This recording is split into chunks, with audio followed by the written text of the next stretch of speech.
No ar, podcast FURB FM.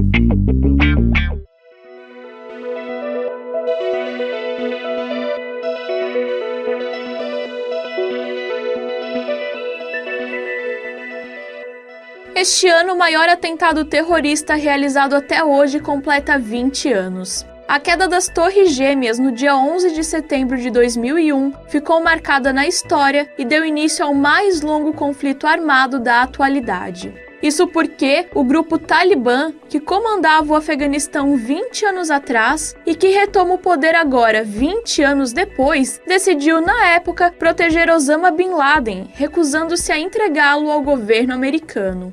Um mês depois do fatídico 11 de setembro, os Estados Unidos começaram os ataques aéreos ao Afeganistão.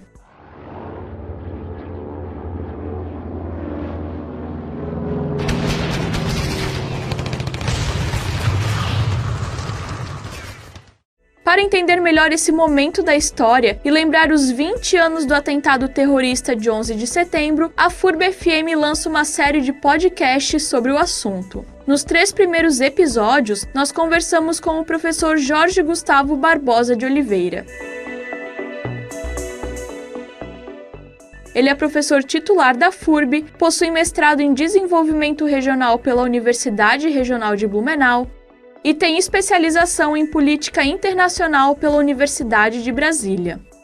Tem experiência na área de Ciência Política, com ênfase em Política Internacional.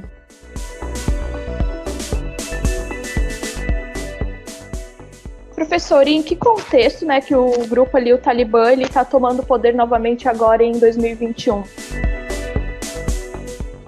Isto é uma questão muito interessante. Estes acordos, eles foram celebrados em 29 de fevereiro do ano passado, de 2020, portanto, sob a presidência de Donald Trump. Quase um ano de governo do Donald Trump, que saiu em 20 de janeiro deste ano, né? E o que estava lá previsto? Uma retirada das tropas estrangeiras, Estados Unidos e OTAN, uma estabilização com os talibãs, no sentido dos talibãs serem uma oposição aceita, institucional, e a retirada das tropas ocidentais ocorreria até 1º de maio deste ano. Quando o presidente atual, Joseph Biden, assume, ele percebe que não há condições, não há preparo para fazer isso em poucos meses.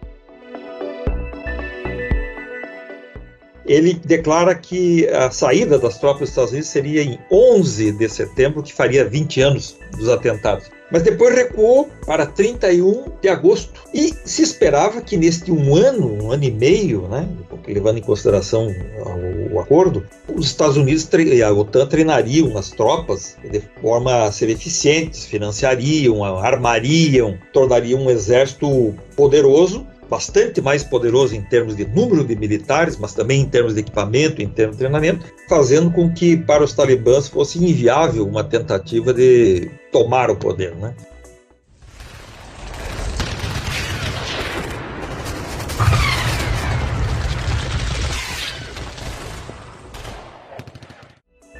A surpresa é que não foi assim, Este exército do Afeganistão, mantido pelos Estados Unidos, inclusive os salários, não só os equipamentos, os armamentos, enfim, e os treinamentos, se mostrou um exército artificial, pouco eficiente, e um dos focos da corrupção deste governo que caiu. Por quê? Chegou a se dizer que tinha 300 mil soldados. Ora, tudo isso tem soldos, O salário dos militares chama-se soldo. Na prática, se diz que nunca passou de 180 mil militares. Todos estes outros militares que não existem, o soldo acabou ficando para o alto comando e para quem estava no governo.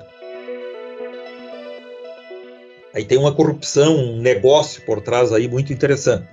Bom, por outro lado, o treinamento que essas pessoas receberam nunca foi eficiente por várias razões. Um dos grandes erros do Pentágono, que é o Ministério da Defesa dos Estados Unidos, eles chamam de Departamento da Defesa, é que eles armaram um armamento sofisticado, drones, aviões, helicópteros, fuzil com mira, óculos de visão noturna, que precisa de manutenção. A parafernália de guerra moderna é muito importante ter quem dê manutenção, técnicos, em informática, em eletrônica, mecânicos para manter esses equipamentos em funcionamento. Ora, o Afeganistão é um país pobre, com grande parte da população analfabeta, pouca gente em condições de entender aquele equipamento. E outra situação, os contratados, quer dizer, aqueles funcionários terceirizados que não são militares, aliás, nem são cidadãos dos Estados Unidos em muitos casos, que são os que davam a manutenção para essa força de guerra, começaram a ser retirados juntos com os soldados. Isso quer dizer, à medida que os Estados Unidos ia saindo, e esse tempo todo ele começou a se retirar, o equipamento que foi deixado para esse exército, teve uma reportagem de televisão mostrando, foi abandonado, porque muita coisa não tem manutenção. Tu imagina, por exemplo, tem um blindado que uma válvula estoure e que para arrumar precisa peça de reposição e gente que entende daquilo. Qualquer coisa precisa de manutenção de gente qualificada com peças ali, a tempo e horas de fazer aquilo voltar a funcionar. Nada disso estava funcionando. Então isto, em parte, explica por que esse exército desistiu, mas não é toda a explicação. Desde que os Estados Unidos deixou de pagar o soldo, já faz 3 meses, mais de 3 meses, os soldados não receberam mais nada. Os soldados afegãos, né? Os afegãos, do exército que os Estados Unidos, com a OTAN, estava treinando e montando. Então, esta queda, que me parece tão surpreendente, quando nós formos ver, há razões para isso. Aquilo não é uma coisa inexplicável ou extraordinária. A política que as potências fizeram foi uma política voltada apenas aos seus interesses. A população do Afeganistão não tinha identidade com aquele exército e achava, inclusive, a presença militar ocidental perigosa, porque havia muita violência, muitos foram mortos. Aliás, aqueles documentos que foram liberados pelo Wikileaks mostram isso, né? Inclusive, o jornalista que divulgou isso foi considerado traidor. Talvez agora seja reavaliada a sua condição, porque ele estava prestando um serviço mostrando, olha, o caminho está mal. A população do Afeganistão não se sente segura com as tropas ocidentais ali. E, por outro lado, o Talibã faz parte daquele povo, conhece aquela cultura. A liderança talibã jovem, a nova liderança, não é aquela liderança lá de 1996, 2001, muito mais sofisticada politicamente, começou a avaliar e contactar as lideranças étnicas, ou as chefias tribais, se preferirem, mostrando que depois de 20 anos a presença dos países ocidentais, presença armada, né, em guerra, não ia levar a nada de positivo, que seria melhor tentar um novo governo, quem sabe em paz, e um novo arranjo político interno e externo. E isso foi convencendo as lideranças, tanto é que não houve guerra praticamente. As 4 principais cidades do Afeganistão caíram em 4 dias, de quinta para domingo.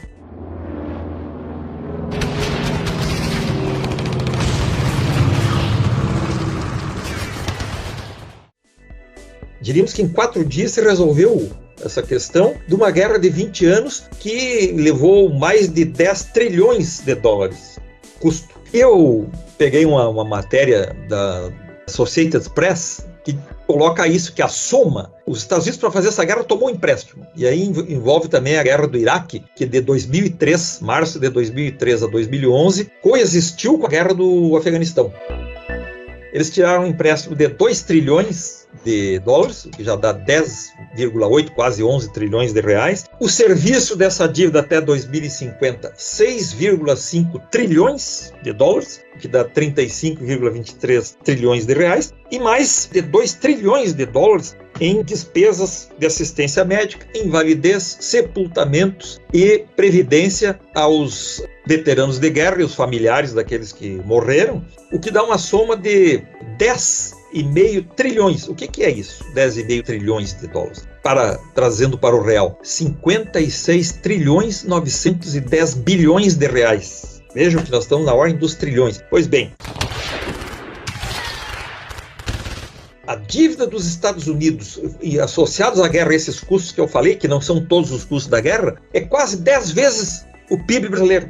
Quase 10 PIB brasileiro. Com isto, o brasileiro tem noção do gasto dessa guerra e por que é considerado, a linguagem não é minha, um fracasso estes 20 anos de guerra. Porque se perdeu esse dinheiro, perderam-se muitas vidas, não só nos países que mandaram soldados, como os próprios afegãos, perdeu-se espaço diplomático, confiança nos países ocidentais no mundo, mas sobretudo naquela região, perda de espaço de relações econômicas, que agora está sendo ocupada pela China, que os talibãs foram recebidos 10 dias antes de Cabul cair, e arredores de Pequim, pelo ministro das Relações Exteriores da China, e foi feito um acordo. Os talibãs não influenciam na questão independentista da província mais ocidental da China, Xinjiang, que é a islâmica, e em troca eles recebem apoio diplomático para romper o isolamento, financeiro, que agora o dinheiro do Afeganistão está preso, né, pelo FMI e pelos bancos ocidentais, e investimentos em infraestrutura. E o que a China ganha com isso? A China aumenta sua presença na região, leva adiante o seu projeto das rotas da seda, que é criar canais de circulação dos seus produtos, que é a maior economia industrial do mundo, segunda maior economia do planeta, tem presença projetada, inclusive, para outras áreas de petróleo, de gás, que estão ali ao lado e que o Afeganistão pode ser acolhedor dessas infraestruturas, ou seja, tem um ganho praticamente sem custo. A Rússia também disse, nós não vamos tirar a nossa embaixada, vamos continuar conversando com os talibãs e tal. A mesma coisa o Irã. 3 países que os Estados Unidos estão hoje em conflito, em disputa pela hegemonia mundial. Então tu tem um jogo político aí que nesse momento foi um tombo grande, reconhecido por eles mesmos. Se pegar a declaração da Angela Merkel, né, que se mostrou francamente desapontada e que é preciso aprender com esses erros, e o alto representante de Relações Exteriores da União Europeia, o senhor Joseph Borrell, diz que o que aconteceu no Afeganistão foi um desastre. Palavra dele. Ou seja, muito tempo perdido, muito dinheiro, com não só uma estagnação, mas um retrocesso, um fracasso das políticas dos países ocidentais em todo o nível, né, em todo o plano, não só econômico, não só militar, não só diplomático, não só estratégico, na relação a partir do Afeganistão com todo o entorno de uma região importante em termos de riquezas e de energia também, por causa dos hidrocarburetos. Nesse contexto, professor, eu queria que você falasse um pouquinho, você já falou, né, que o Afeganistão ele é um país rico, porém a população lá é muito pobre, né? Sim. Eu queria que você falasse um pouquinho em termos de sociedade, depois de 20 anos, né, com os Estados Unidos saindo do Afeganistão, o que sobra para a população afegã? O que o exército estadunidense deixou lá? Essa é uma excelente pergunta, porque para ver que legado foi, né? Porque até agora nós só falamos de catástrofes e desorganização, inclusive cultural, política. O Afeganistão está em guerra desde os anos 70, não é esta guerra agora só, né? Mas há sim, algum legado positivo, né, que se pode mencionar, porque, por exemplo, a presença dos Estados Unidos e dos europeus, sobretudo, mais os canadenses, né, resultou num percentual de mortalidade infantil, numa redução significativa, uma redução de mortalidade infantil de 50%, ou seja, atendimento médico, infraestrutura, claro que não tão generalizada, mas de sanitária, isso é um dado importante, a redução de 50% no índice de mortalidade infantil. Um outro ponto positivo, para responder a tua pergunta, é o número de adolescentes afegãs, quer dizer, gênero, sexo feminino. Ela atingiu 37% alfabetizados, portanto, um pouco mais do que um terço. A taxa de alfabetização era bastante mais baixa que isso, né? Então, isso são legados positivos.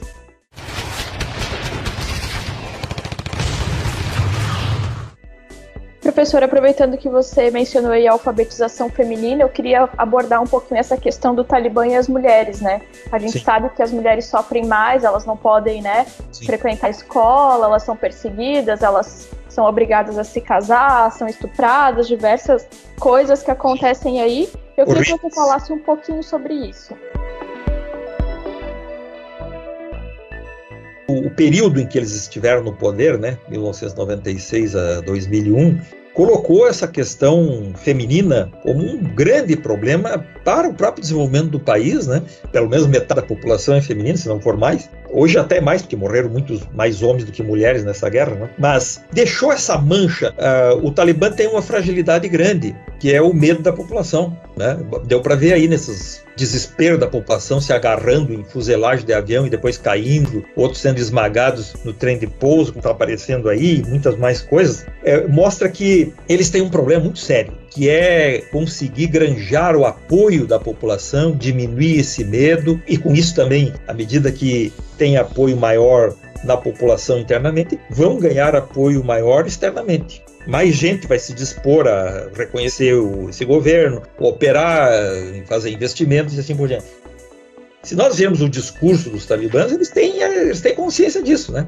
As mulheres terão direitos, poderão estudar, poderão trabalhar, desde que respeitem as lãs islâmicas, que usem a vestimenta islâmica, assim. Agora, na prática, há relatos, inclusive das Nações Unidas, que tem havido problemas, mortes, estupros, sequestros. O que nós temos que saber é se isso é em função de uma certa dificuldade de comando, né? Que numa guerra as pessoas às vezes veem que podem fazer coisas e saem aí por conta própria, ou algum comandante corrupto. Mas isso vai ter que se resolver nos próximos dias e meses, para ver se o Talibã realmente tem condições de cumprir aquilo que prometeu. Se ele conseguir conter esse problema da violência contra as mulheres e integrar as mulheres no trabalho, na educação, mesmo que com essas leis islâmicas que lhes são desfavoráveis, ele vai ter apoio interno e externo. Do contrário, mais cedo ou mais tarde, esta guerra pode voltar já com outros atores e a instabilidade continuar e o sofrimento humano muito mais ainda do que já está, né? Continua. Roteiro e entrevista, Raquel Tamara Bauer. Edição de áudio, Mike Martins.